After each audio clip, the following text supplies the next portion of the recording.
They're having their Chips Ahoy down in Tampa last night because they said ahoy on the pirate ship of Vashti Matey. The Buccaneers beat the Carolina Panthers. It was another one of those games because it's so funny.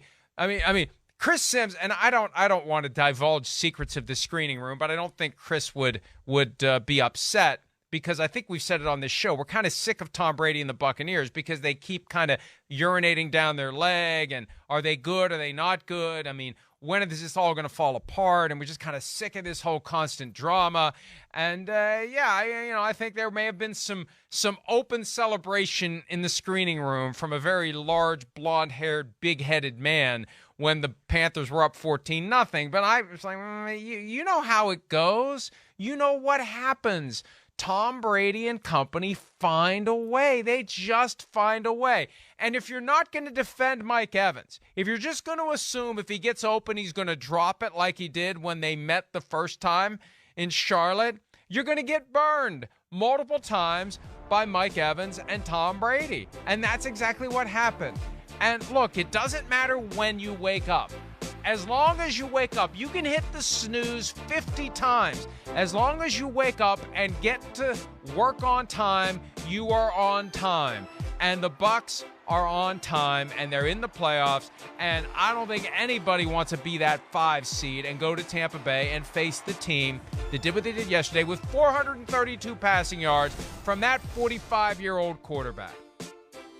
With 14:50 left in the game, the Panthers took a 21-10 lead, and I think I texted the PFT text chain, is Brady going to do this again? Is he going to pull it out of his rear end again? And lo and behold, it was a minute of game time later that Brady hit Mike Evans with another long touchdown. And then I think another 3 minutes or so later in game time, they had taken the lead with another Tom Brady long touchdown to Mike Evans. It's like at a certain point, Panthers, what the hell are you doing? Double that guy. Don't just leave CJ Henderson to be left alone in barbecue chicken. Like, what are you doing? And I know Steve Wilkes said after the game that there were times where there was supposed to be safety help over the top, and for whatever reason, it just didn't quite get there in time. But my gosh, I mean, Tom Brady, I saw this yesterday. He was 12 for 13 for 166 yards, 2 touchdowns, which is worth a perfect 158.3 rating in the fourth quarter. So, you know what? Hey, if that's the way the Buccaneers are going to play, then that makes them dangerous. But they have not been playing like that for most of the season, even when it's been like Tom Brady finding the way to pull the rabbit out of his hat at the end of the game. That one was more of a dominant fourth quarter victory than it was like, oh, wow, the Tampa Bay Buccaneers just were able to do it. Just call them the Bradys at this point. It's funny. I mean, I went back through the PFT writers text thread, and one thing I concluded is, gosh, we send each other a lot of text messages over the course of a Sunday and every other day, but especially on Sunday. But I found it. Panthers touchdown. Brady's going to have to pull another one out of his ass. That was Miles Simmons yesterday at 3:17 p.m. 5 minutes later, my response, all caps, Evans. Which was the first touchdown that cut it to 21-16. They failed the 2-point conversion try, but the next thing you know, they were up by 9, and they held on to win the game, and they win the division, and off they go. Evans was incredible. Brady was incredible. He's tied Drew Brees for the all-time 300-yard games, 131, including playoffs. 300-yard games, and he's one behind Drew Brees for the total number of 400-yard games plus 3 touchdown passes. Sometimes the statistical achievements the NFL puts out there are very specific, but he's one behind Drew Brees for 400 yards plus 3 touchdown passes, and Tom Brady just keeps getting it done. And again, sick data. He said at least once in the past week he's not thinking about retirement. It's the furthest thing from his mind. Why would you retire? Steve Young made a great point 3 or 4 weeks ago. Whenever the Buccaneers came back and beat the Saints, down 16-3, the most dangerous lead in football now, because that was the same week that the Rams were down 16-3 and came back and won.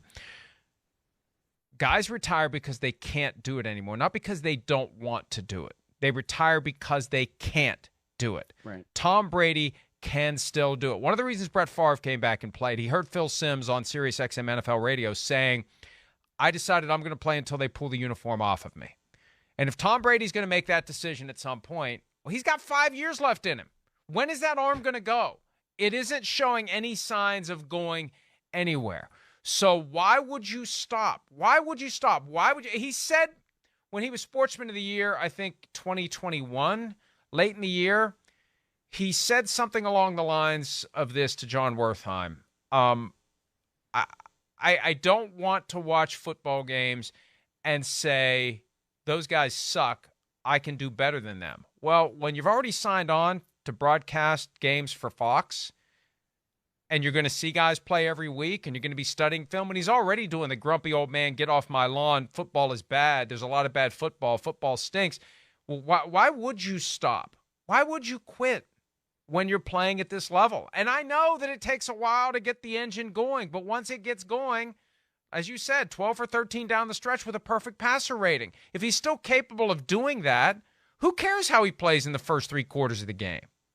Well, I mean, I think that there's reason to care how you play in the first 3 quarters if you fall way behind and there's not enough time to go make that comeback in the fourth quarter. They were just they flipped the switch when they needed to flip the switch, right? And it wasn't just the last couple of drives. Like I said, it was really a dominant fourth quarter, and that it's been for them like a kind of dominant last couple of drives in a lot of these games. That game against the Rams, that game against Arizona, right? It's just it hasn't been that, and I think that's what the difference is. And so we'll see if they can put that together in the postseason. But I mean, we talked about the Raiders earlier. If Tom Brady wants to go play for the Las Vegas Raiders next year and have Devontae Adams and Darren Waller and Hunter Renfrow and Foster Moreau and a system that he's very familiar with, it makes sense to me. Makes a ton of sense to me. And remember, it was 3 years ago that supposedly UFC President Dana White was working, tampering galore was happening with Tom Brady. And ultimately the Dolphins got whacked for it.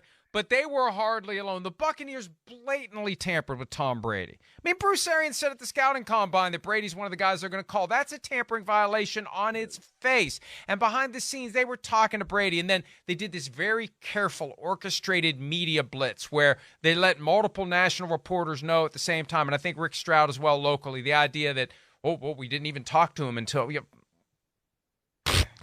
Tampering was rampant, and it'll be rampant again this year, and the Raiders will go after him. And the only reason it didn't happen 3 years ago is because John Gruden said no. That's it.